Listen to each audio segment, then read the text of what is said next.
So geospatial, basic geospatial plots come in two flavors, choroplasts or heat maps and geospatial scatter plots. Let's talk about the latter for just a moment. So let's drag location in for detail, just as we did before. And again, we're just going to keep the continental United States, just to make it a little bit easier to look at so that we're not so spread out. Okay, great.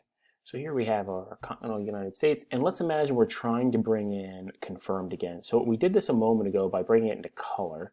And that is fine for a chloropleth, but the bigger idea here is what if we wanted to keep the dots? And we'll talk about why. Like there are good reasons to keep the dots. Like you can make those dots richer, perhaps, and you can make a chloropleth. So let's instead drag per capita here. I'm sorry, confirmed to size.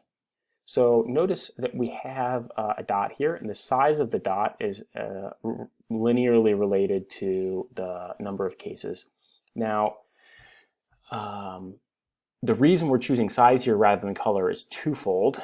One, if we go back to those Cleveland and McGill guidelines from the empirical evidence about how people process visual information, we have for a numeric variable like confirmed cases, we have in order, position, length, slope, and then size. So here, size, the size of the bubble is most appropriate. Beyond, it is more appropriate than color, for instance, in helping people decide what's going on. The other nice part about this is that we can then use color for something else, and color is very good for displaying categorical information like region. So let's go ahead and drag the region into color like this. So now we can see each one of these dots is pretty helpful in a number of different ways. You can see the region that the dot is located in and how that's broken down. And I know that sounds silly, but sometimes the definition of regions is not super clear, and showing the user which region things are in might connect this visualization to another one in which you're displaying region.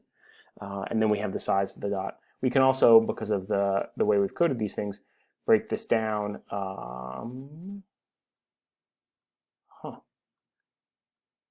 Oh, interesting. It does not work the way I thought. I thought we would get a different color for each state, but we do not, and that's pretty interesting.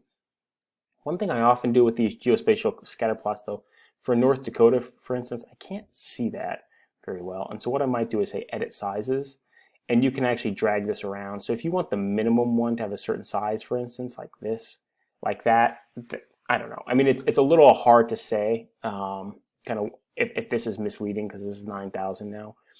But one thing it does show you is that there are some issues here. Like this one is Wuhan evacuees. This one is Federal Bureau of Prisons. These are data quality issues that we'll deal with in a future video. But we wouldn't even have known that these were here in the other visualization. So at least this clued us into something going on. Again, you could do this with per capita cases and so on and so on.